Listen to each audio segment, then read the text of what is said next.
So you should be seeing my mouse, I hope, and hearing me. All right, excellent. So the title of this talk is an overview of recursive proofs. The goal that I would like to achieve today with this presentation is first and foremost to explain what are recursive proofs, in particular motivate them.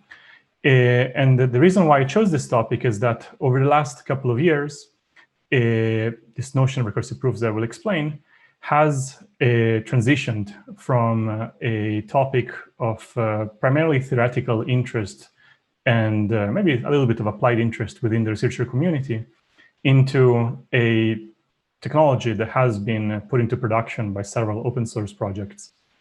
And while there are, in my opinion, good high-level descriptions of recursive proofs out on the internet, there is very little in the way of material for learning about the science behind the recursive proofs. So with this talk, I would like to talk a little bit about the foundations of recursive proofs from the perspective of a cryptographer. So with that, let's get started. In order to explain what are recursive proofs, I have to first tell you what is a succinct non-interactive argument, okay? You may have seen already this notion. It goes by the acronym Snark. These are cryptographic proofs for computation correctness whose size is exponentially smaller than the proof computation. So how does it look? Here's a diagram for it. You have two algorithms. You have the prover and you have the verifier. The prover wishes to convince the verifier of a certain statement. Here it is. Given a circuit C and a public input X, the prover wants to convince the verifier that it knows a witness W, usually secret, such that the circuit accepts the input X and witness W, okay? And the key efficiency property of Snark is that the proof used to convince the verifier is much, much smaller than the circuit and the witness. It is polynomial in the logarithm of the size of the circuit and some security parameter. All right, so this is what is a Snark. Often you will see Snarks discussed together with the notion of public parameters, also known as a setup. I will not, this is an important distinguishing feature between different Snark constructions. I will not focus on this much today, so this will kind of disappear and will not be concerning us throughout most of this talk, though be mindful that this is there. All right, so that is a Snark, just mostly as a recalling for you. I would like to now motivate recursive proofs. So let's say that you would like to prove the iterated execution of some function f. So you're given some f, some number of iterations t, and some claimed output zt, okay? And you would like to prove that by applying iteratively the function f t times, let's say, to some input 0, you obtain zt. Okay, that's, for now, this is a bit of a silly computation, but bear with me for a moment. One way you could try to prove this is through something we could call the monolithic option. You prove all t executions at once. What does that mean? It means you take a Snark and you ask the Snark, say, please prove to me all of these t invocations of f all at once in one big computation. This you can go ahead and do. However, there are two problems with this. One is that this may be infeasible. Like if t is large enough, because most Snark prover implementations have memory usage that grows with t, at some point this is just going to be infeasible. It's just not going to fit even in a huge machine. Another problem is that t may not be known in advance. It actually could be that this f of f of f of f is just some ongoing or everlasting computation, and there is no final t. It just keeps on going. So an alternative option that you could imagine is something you could call recursive option. Essentially, it means that you prove one execution and also prove the correctness of a prior proof. So visually, it would look something like this. First, you prove the first application of f, obtaining some intermediate output z1. So you prove that z1 equals f of 0. Then you prove in a second step that f of z1 is z2, but also you prove that you have checked the prior proof, and so on and so forth. Okay, So this kind of continues ongoing. And at any moment in time, the verifier can check that for the current time step, the current output and the current proof are correct. And inductively, because each time you were checking also the prior proof, you would know that there is a sequence of intermediate outputs that lead to the current output. So the main efficiency advantage here is that you're invoking the Snark on a small, teeny tiny statement, the size of f, and you're just repeating this algorithm over and over. Okay, and this simultaneously addresses both of the above problems. There's no large memory requirements because you're invoking the Snark on a small statement. And also, you don't need to know t in advance. If like t needs to be bigger, you just keep on going. So this sounds like interesting, but it's just like some pictures right now. So what I want to address today is, to what extent is this secure, and is this even efficient? And to motivate this idea, to talk about this idea, we're going to have to talk about what we are trying to construct. We have a Snark. We have this high-level construction in mind of just applying the Snark recursively. But from a cryptographic standpoint, what are we trying to construct? Cryptographers have put forward a notion that captures this notion of everlasting computation you can check through something known as incrementally verifiable computation. So more formally, you could say that an IVC scheme for a transition function f, the function f that we were discussing earlier, is also a tuple that consists of a prover and verifier, but has a slightly different interface than a Snark prover and verifier.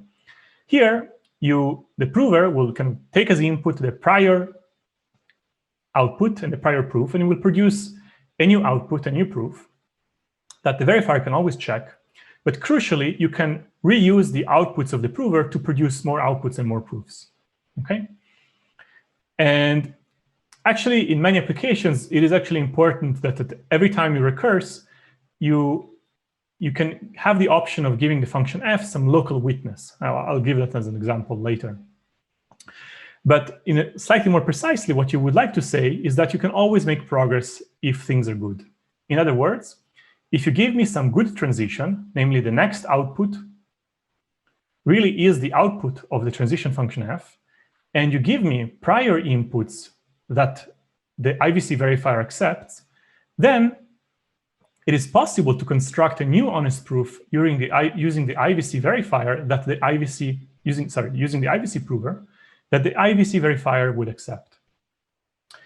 Now, this would be rather trivial to construct if it wasn't for the main efficiency property that we want out of this primitive, is that you want each recursive proving, like each time you apply the IVC prover, you should only pay for the local computation f.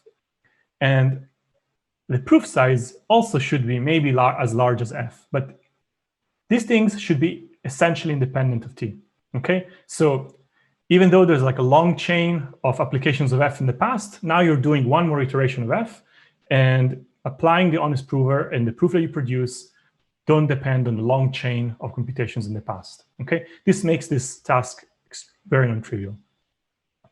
Now, from a security standpoint, of course, we also want some security. Intuitively, what it is that you want to achieve is that if somebody gives me, so hey, here's a claimed output and a claimed proof, and the IVC verifier accepts, then we want a security guarantee that there are local witnesses in the past that at every time step produce Z1, Z2, Z3, Z4, up to all the way to ZT correctly according to F. Okay, so this is the notion of incrementally verifiable computation. In cryptography, we also consider generalization known as proof carrying data, where essentially we consider functions f that takes multiple inputs, not just zt minus 1, but also zt minus 1 prime, double prime, and so on and so forth. This lets you express computations that evolve not on just a line graph, but on directed acyclic graphs.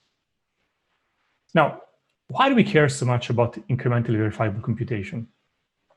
Well, there's many applications. First, actually, you can actually think of incrementally verifiable computation as a stepping stone to constructing snarks with excellent space complexity. So there are certain regimes of snarks that we only know how to construct by basically starting with an inefficient snark and constructing IVC and then obtaining a better snark. This is known as snark bootstrapping. You can also use incrementally verifiable computation to construct snarks for distributed computations like MapReduce, where the proving process is itself a distributed computation, namely it's itself a MapReduce computation. You can construct primitives that are important in the blockchain space, for example, verifiable delay functions using IVC. You can also construct succinct blockchains. These are blockchains where each state transition is accompanied with a succinct proof that the state was obtained correctly from the genesis state. This leads to ultra lightweight clients. So there's lots of applications to incrementally verifiable computation. So hopefully this is something that I've convinced you it is worth shooting for. Now I would like to discuss how do we construct incrementally verifiable computation schemes. So as I have already alluded to at the beginning of the talk, the high-level idea is that we're going to use the snark prover to prove something about the state transition as well as the snark verifier. Let's look into that into more detail. So from a cryptographic standpoint, we are starting, somebody hands us a snark scheme, and from it, we want to construct an IVC scheme. The crux of the construction for this step is to define a, let's call it a recursive computation, R, okay? R stands for recursive, that checks that a new output satisfies the IVC function f, okay, the state transition, and the prior output and proof satisfy the snark verifier. So here it is. So I define the recursive computation R. It takes as input a new claimed output ZT, as well as some auxiliary witness. The auxiliary witness contains the prior input and the prior proof, as well as the local witness. And it does the things that we just said it should do. One, it should check the state transition. And second, if we're not in the base case, it runs the snark verifier, notice on itself, okay? So this is going to look temporarily confusing, but this apparent circularity can be resolved. It runs the snark verifier on itself, checking the prior input and the prior proof, okay? Now, once you have this recursive computation defined, constructing the IVC prover and the IVC verifier is rather straightforward. Here they are. The IVC prover will simply assemble this recursive computation from the transition function and the snark verifier, and it will just use the snark prover to produce a proof that the recursive computation has accepted the new output ZT. And then you just output the snark proof. The IVC verifier also is similarly straightforward. You assemble you construct the recursive computation from the state transition and the snark verifier, and then you just run the snark verifier, checking that on this computation, this was a correct and accepting input. Okay? So from a syntactic standpoint, this is basically the crux of the construction from going from a snark scheme to an IVC scheme. So now we should ask, is this secure? So a few years ago, it was proved that from a security standpoint, if the snark is a so-called adaptive argument of knowledge, this is what you typically see being referred to as a snark with a K in the end that refers to this argument of knowledge property. I'm not going to go into detail, just some cryptographic requirement that strengthens the security of the snark. Then whatever I've shown in the prior slide essentially is a secure IVC scheme. The other important part is that the efficiency property of the snark of the IVC follows provided that the snark has so-called succinct verification. This means that running the snark verifier is much faster than the circuit that you're checking. Okay? And intuitively, this is because if it wasn't the case, then the recursive circuit would have to grow in size at each step, and we wouldn't have the efficiency properties that we wanted. So this holds more generally also for PCD schemes. And so we have a theorem that says that if anytime you give me a snark with succinct verification, I can apply the construction and I will give you back some IVC or PCD scheme that corresponds to it. Now, if we take a step back, this very same construction actually preserves important properties. So, for example, if the snark was zero knowledge, then the IVC scheme that you construct is also zero knowledge. This is important for a number of applications. Also, for those of you that are familiar with the intricacies of Snark setups, this transformation preserves the type of setup. Like if you start with a nice setup, like for example, if it is updatable or transparent, again, I'm not going to explain what this means. These are just nice properties of a setup. Then you get IVC that has the same very nice properties. Okay, so kind of this construction is quite sort of behaves well with nice properties of snarks. Now, from a theoretical standpoint, requiring a snark to be an adaptive argument of knowledge is pretty it's a pretty strong requirement. However, in practice, most snark constructions satisfy it, rather easily. So it's not really like a restriction. I mean, it's mostly an important theoretical consideration, but most constructions we care about already, like you need to work a little bit, but you can fulfill this property. The fact that we need to require the snark to have a succinct verifier actually severely restricts our choice of snark. There are some really nice snark constructions out there that have excellent properties, but they're just not succinct. And so we can use them for a number of things, but recursion as is doesn't seem to be one of them. So this is going to motivate the second part of the talk. I'm going to pause for a moment here because there was a question that I just noticed. The question was, how can we generate the computation R? So I'm going to come back to the computation R here. So I presume the question has to do with the circular nature of this one. So if R were a circuit, then how could the circuit include a description of itself, right? This can be resolved because typically in snark constructions, the verifier doesn't actually receive the circuit as input, but it receives a cryptographic commitment to it. So the way you would actually create this R is that you would say, actually, R receives as input not just ZT, but also some generic commitment. That generic commitment will be kind of given as an input to the snark verifier.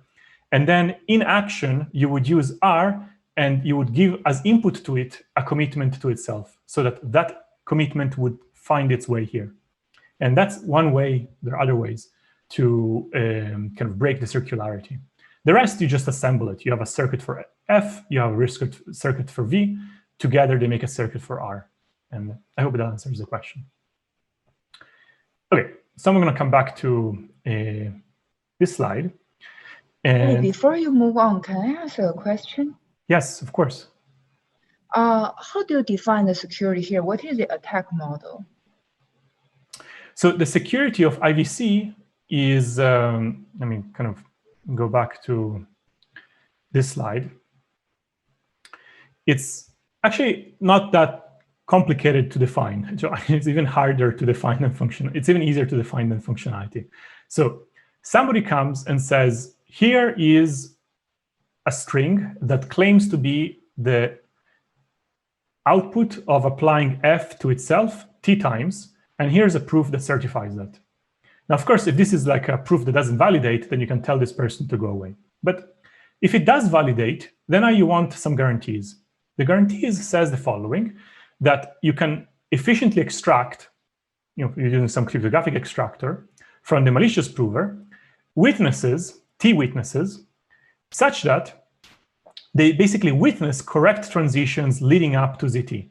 So you can go from some standard initial state Z0 to Z1, thanks to the witness W1, then to the state Z2, Z3, Z4. You can think about it as basically just a machine computing that has some non-deterministic advice at every time step, W, and you want to make sure that ZT is a valid Tth state of that machine. Gotcha. Yeah, thanks. Yeah, great. Thank you for the question. Okay, now coming back to where we were. Basically, so here we learned that if you give me a snark with succinct verification, then I'm able to construct this IBC notion from it. This is a fine theorem, but there's something that is kind of annoying, which is we have good constructions of snarks, in fact, snarks, that, however, do not have a succinct verifier, and we would like to use them for recursion. So this brings us to the next part of the sort of foundations of recursion, relating to so-called accumulation. Let me explain what it means. Just last year, there was a very nice paper that observed that really for recursion, it should be enough to incrementally update a state that remembers the conjunction of a validity of past proofs. You don't really need to check all the past proofs. You just need to remember the conjunction of the validity of the past proofs. And then you can always check this conjunction outside the recursive circuit. Okay, this sounds like maybe potentially confusing, but we'll have lots of pictures to kind of clarify this. And in a paper earlier this year, the suggestion actually led to progress on the foundations of recursion. And for that, I need to first explain what is a snark with accumulation. Before we were using a snark with succinct verification. Now I want to explain what is a snark with accumulation. I want to use first a picture for that. So we say that PVD, written in this Blackboard bold, is an accumulation scheme for a snark PV if the following happens. So on the one hand, we are interested in looking at many snark proof verifications. So this is the snark verifier checking some circuit, accepting input and proof, checking some proof pi1 that certifies that the circuit accepts x1. Intuitively, this is the snark verifications that we wanted to check recursively at each time step. But remember, now we may be in a situation where the snark verifier is not succinct. So maybe this computation is very expensive, okay? So instead, we're going to consider a different process, an accumulation process. So you have here the accumulation prover that takes some accumulator, throws in the next instance and proof, and produces a new accumulator, and so on and so forth, okay? And what is the guarantee? Is that if you check that each accumulator was derived from the previous one correctly, this is the accumulation verifier. Here's another accumulation verifier that links these two. Here's the last accumulation verifier that links these two. And you have the accumulation decider that checks the next one. Then these two processes are the same up to, cryptographically. Essentially, it is, if you want to check a bunch of snark verifiers, it is tantamount to checking that all the accumulations were done correctly and the last accumulator passes the decider's predicate. Crucially, we want this accumulation verifiers to be very small, okay, to be succinct. But we do not require the accumulation decider to be small. Intuitively, what's happening is the verifiers are just accumulating the conjunction of all these things, and the decider is checking the conjunction of all these things. And because the verifier is not succinct, the decider is not succinct either. But that's okay, because we will be using the fact that the verifier here is succinct. Again, here the intuition is that we're going to have a way to remember, to succinctly remember the conjunction of the validity of past proofs, but we haven't checked the conjunction yet. We'll check it later on using the decider. Okay? So that's the picture of an accumulation scheme for a snark. I haven't said why it's helpful for recursion. I will do it in the next slide. But actually, let me maybe pause for a moment and see if there are questions about this notion. Also, if you've heard of set accumulators like RSA accumulators, it's unrelated. It's just, we had to choose between, this is a paper with some of my students and Benedict Bunz. We had to choose some name. There was, batching, aggregation, accumulation. We chose accumulation, but it has nothing to do with set accumulators.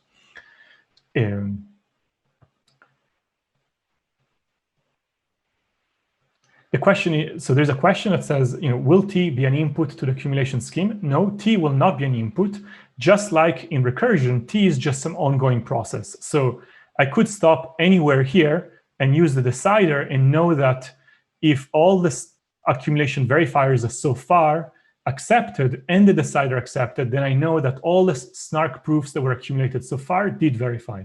So this is an ongoing process. You can think about it, there's a stream of input proof pairs that come in, and I keep accumulating them into my latest accumulator.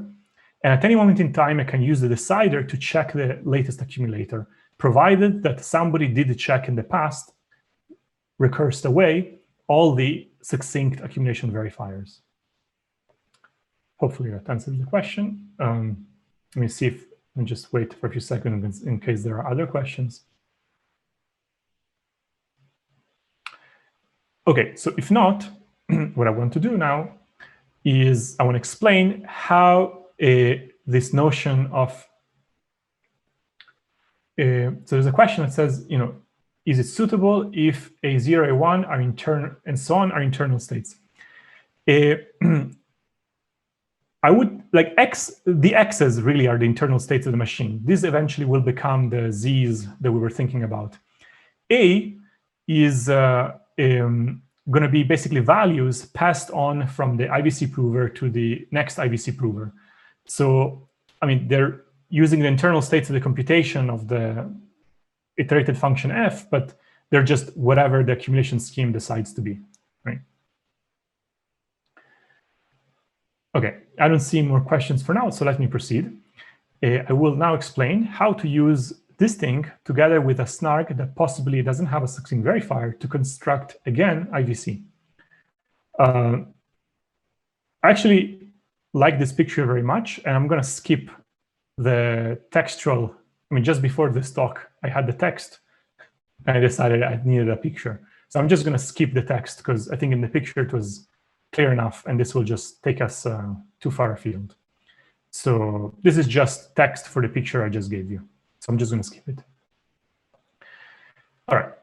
So while before we were Snark proving the Snark verifier, now we're going to Snark prove the accumulation verifier.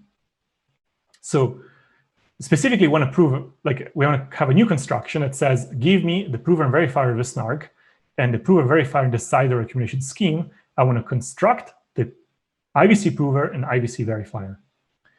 Similarly to before, the crux of the construction is going to be some recursive computation R that, again, will check that new output satisfies the IVC transition function, and also the prior output and proof were correctly accumulated. So how does it look? So notice here that before, as input to the recursive circuit R, we had just the next output ZT, but now we also have the next accumulator. And inside the auxiliary input, we find the local witness like before, the prior input and the prior proof like before, but we also have the prior accumulator. Now, like before, we do have to check that we have a correct state transition. That's easy. But now, whenever we are not in the base case, we're going to check that the accumulation verifier establishes that the new accumulator has correctly accumulated the new input and proof into the old accumulator. Okay? I've said the same thing twice. I've said it here, and I've said it here again. Syntactically, this should make sense, because remember, later on, we always have, like, as long as all the accumulation verifiers have been recursively checked, later on, I will only be left with checking the decider. And that's indeed what we see now from the construction of the IVC prover and the IVC verifier. The IVC prover will say, OK, please assemble the recursive computation from the transition function and accumulation verifier. Before running the Snark prover, accumulate and produce the new accumulation prover, so the new accumulator. So here we are. I have the old accumulator, the thing I need to accumulate, and I produce a new accumulator. I put it in the auxiliary input. I put it in the input to the circuit, And now I prove that this recursive circuit that we saw above here accepts this input AT and ZT. And now I output, basically as a new proof in the IVC scheme, the Snark proof and the accumulator. All right? The IVC verifier, again, will assemble the same recursive computation from the transition function and the accumulation verifier. And now I have to check two things. First, we need to make sure the accumulation decider accepts the latest accumulator that we have. Remember, this, if all the accumulations were done in the past were correctly, this is tantamount to simultaneously checking all the Snark proofs that were checked. But by checking the Snark verifier on this recursive computation, that's exactly what to establish. Like, if this accepts, it means that in the past, we always accepted in the accumulation verifier. So but with these two statements, we can infer that all the Snark proofs in the past were correct. And here, for R not to blow up in size step after step, we only have to worry about the size of the accumulation verifier. The accumulation decider is only used outside in the IVC verifier, and so it doesn't have to be succinct. So this leads to an updated theorem. Like before, from a security standpoint, if the Snark is a Snark, namely an adaptive argument of knowledge, and the accumulation scheme is secure. I didn't really go too much into the accumulation scheme security, but that's okay. Then one can prove that the IVC scheme is secure. And here, what we gained is, from an efficiency standpoint, if the Snark has accumulation, not succinct verification necessarily, then the IVC scheme is efficient. Namely, it's okay if the Snark verifier or the accumulation decider are not succinct. Okay? So we have now relaxed the implication that it suffices of a Snark with accumulation to construct IVC and PCD. And also importantly, in this construction, we preserve nice properties like zero knowledge and the type of setup, okay? So that if you start with a Snark, it's a nice Snark, for example, with a transparent setup, you will get IVC with a transparent setup. All right.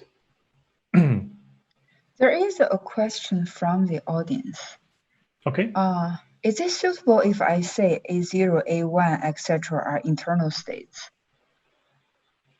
So I think I tried to answer that earlier here. So I don't really think of the accumulators internal states. You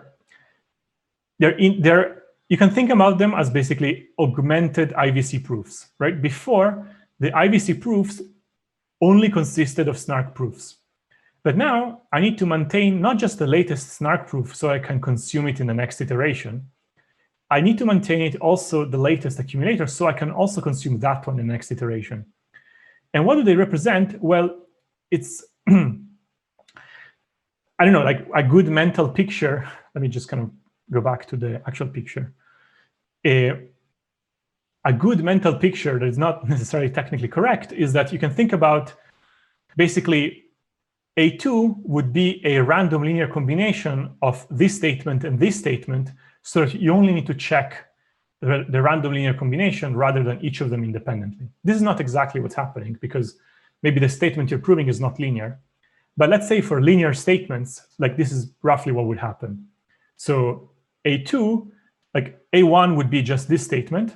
A2 would be like this thing with some random coefficient in front, and you add it to the old one so that if you want to check the linear statement, it suffices to check this one because this guy made sure that A2 was a random linear combination of the previous one and the next statement.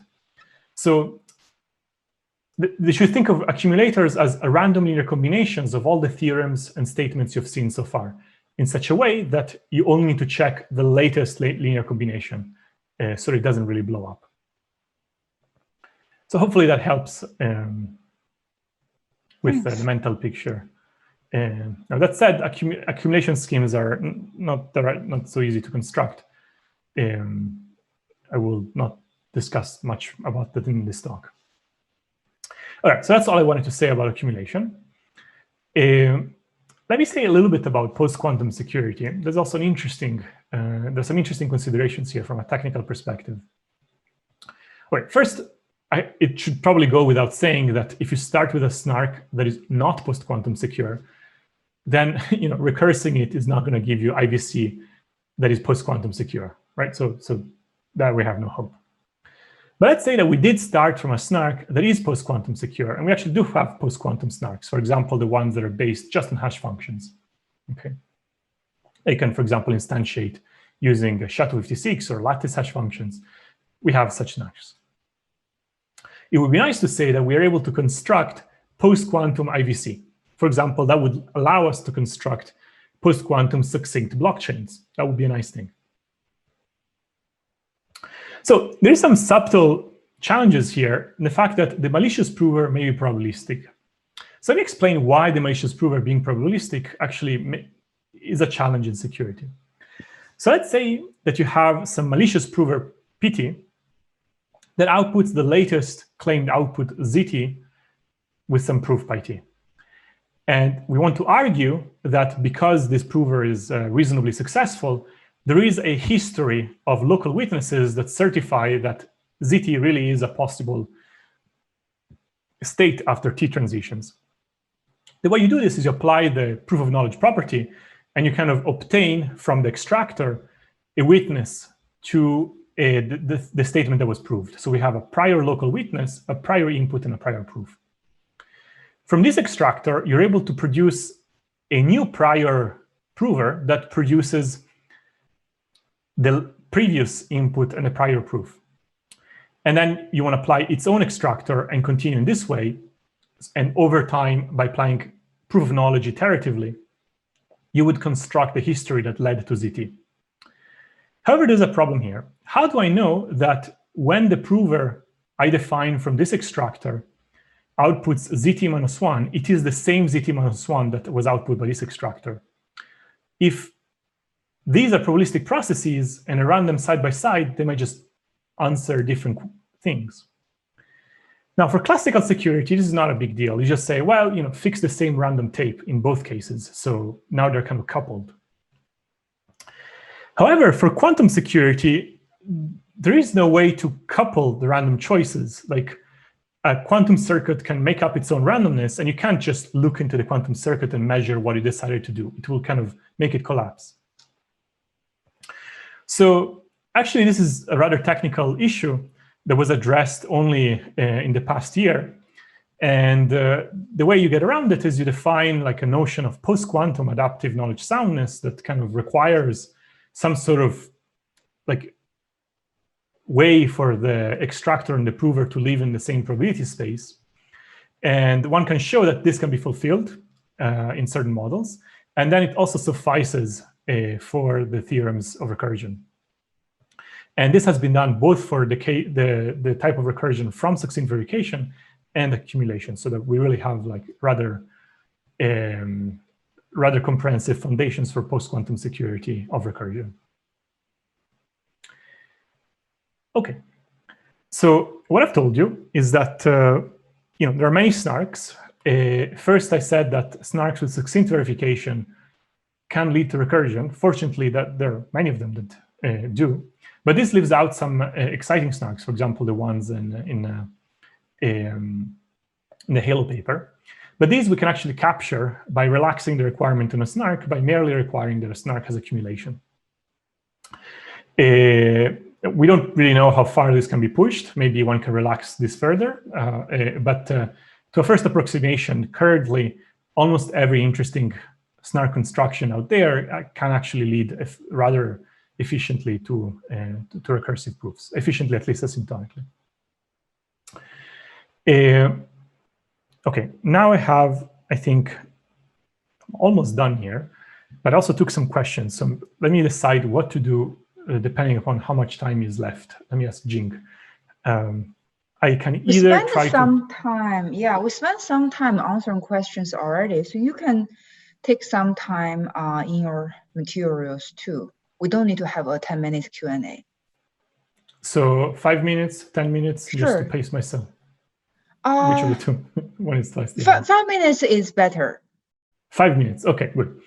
It sounds good. I think I have a 5-minute plan. So now, so far, I have only talked about foundations.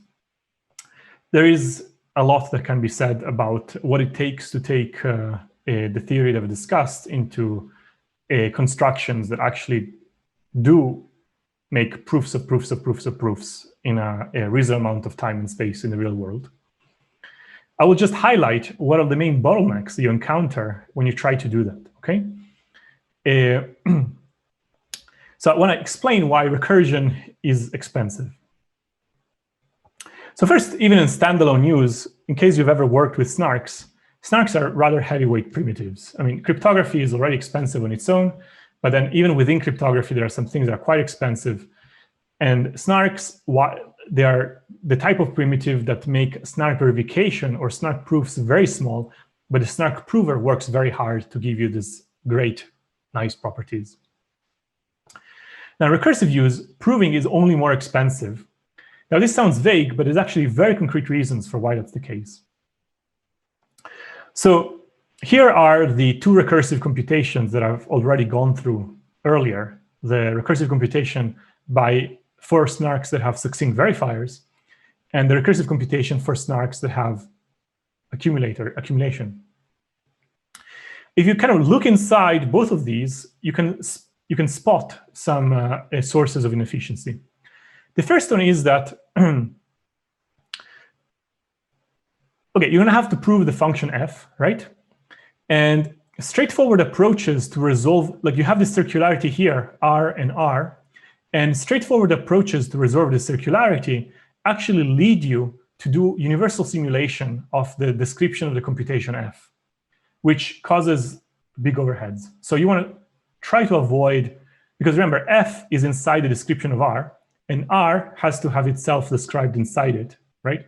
So how does r access f inside itself? So straightforward approaches mean that you're going to end up basically employing a universal machine to simulate this, basically parse the description of f and execute it through a simulator. That would be very, very expensive. The other overhead is the fact that proving the Snark verifier or accumulation verifier is also expensive.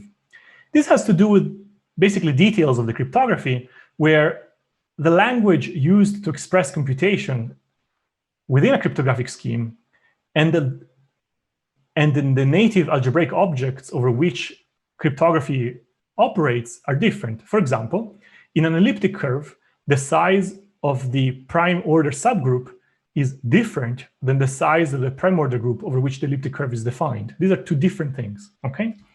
So if you try to naively kind of close the loop, you're going to do basically simulation of different fields, which is very expensive. You're going to use one field to do arithmetic over another field. Very, very expensive. This has to do with the details of the cryptography. And on its own, if you just basically bulldoze through both of these, you're going to get basically impractical schemes.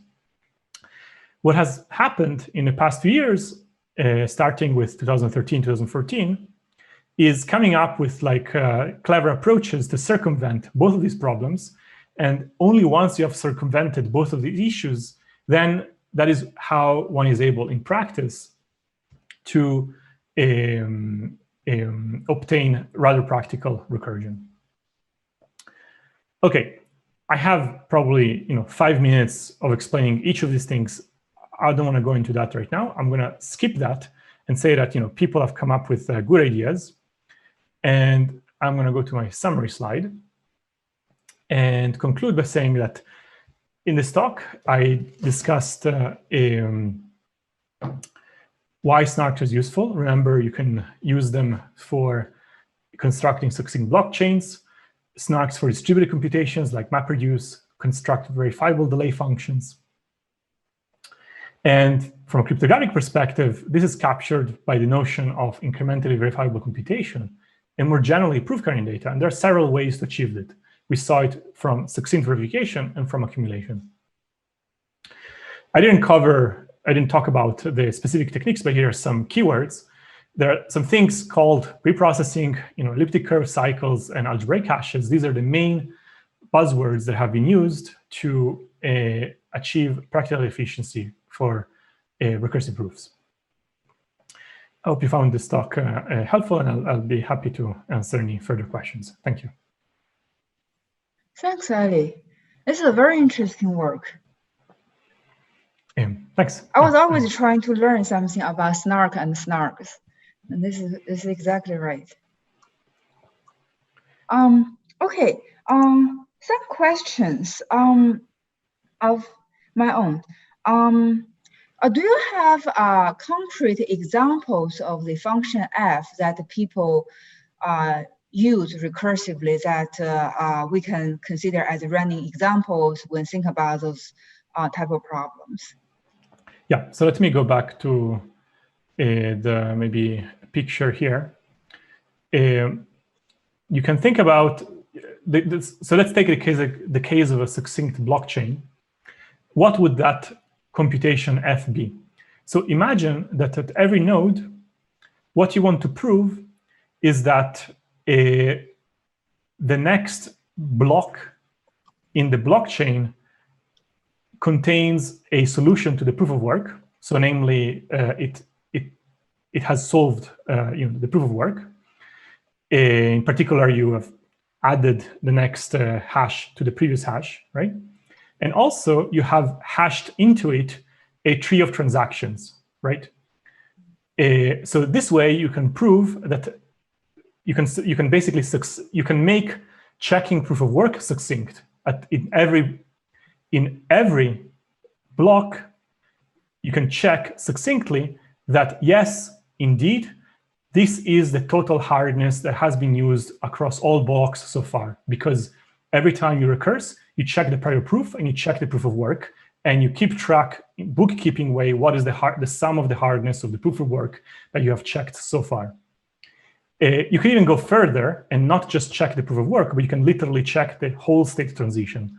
So you could say, I have also checked that I have a commitment to a state, and I have applied to this state all the transactions inside this block, and the state has changed correctly. So for example, I would check that the first transaction in the block is, I don't know, payment from Alice to Bob, and then I would update the state correctly according to that. And then I process the next one, and the next one, and the next one. This is one much bigger NP statement, but the point is that this can be done. And then now the proof that you have so far wouldn't just certify the proof of work so far, but actually the semantic state transition of the application running on the proof of work consensus protocol.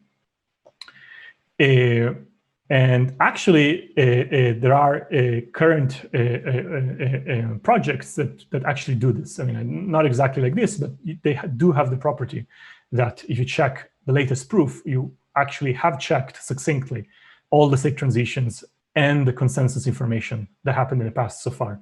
This gives you extremely lightweight client synchronization.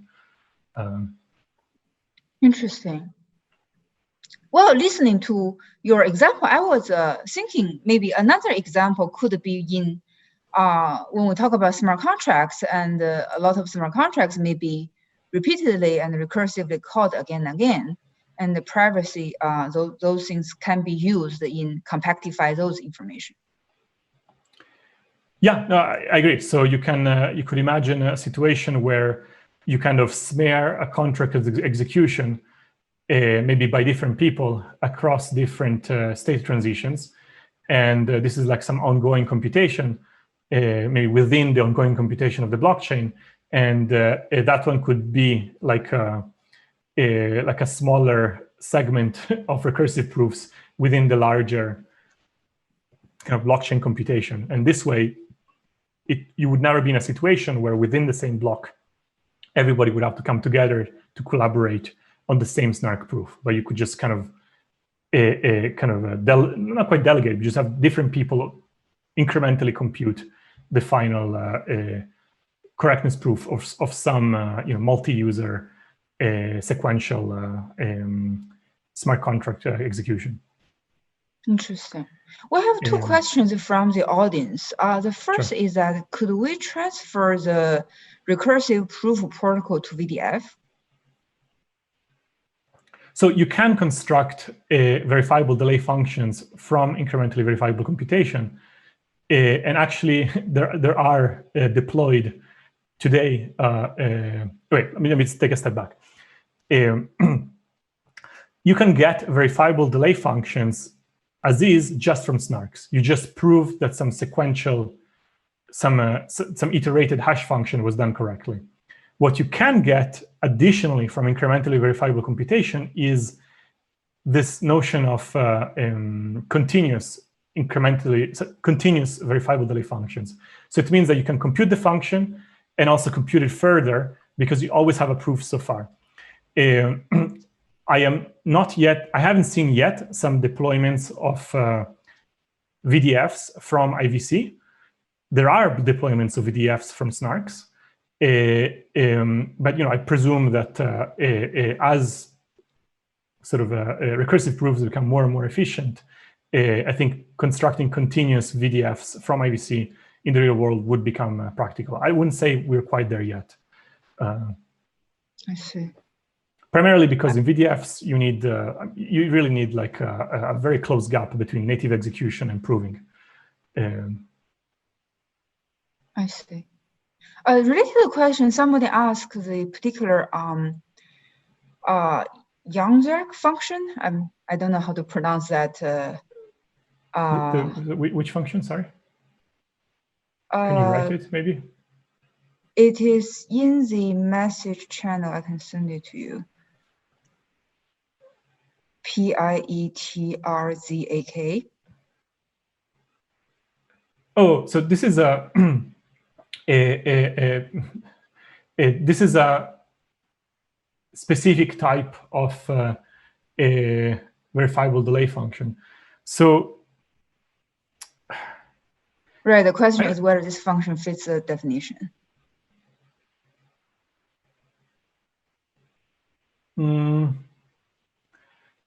I haven't checked. I think let me propose maybe a two-step way to verify that. First, you would have to check whether that function fits the notion of a continuous VDF. If it does, then I presume that a continuous VDF is a very special case of IVC with additional requirements on efficiency.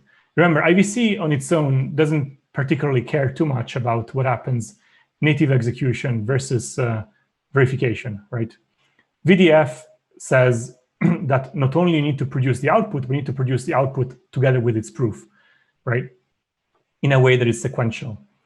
So here you would need to somehow argue that the proving process is also sequential because the underlying thing you're proving is sequential. Iterated hash function invocation. But so what I'm saying is like IVC as a definition is reminiscent of continuous VDFs, but like you need to actually do a step to go there. But I think that to answer this question, first try to see whether Pietrzak's function is fits a continuous VDF, and if so, then probably that's like a special case of IVC that satisfies additional properties around efficiency. So there are connections, but they're not like the same thing in general between IVC and continuous VDFs. Thank you for the question. Thanks, Sally. I hope this answers the question for the audience. I think we're out of time, and we will conclude here. Thanks, Sally, again. This is very exciting work. Thank you for the attention, and bye-bye. Yeah. See you.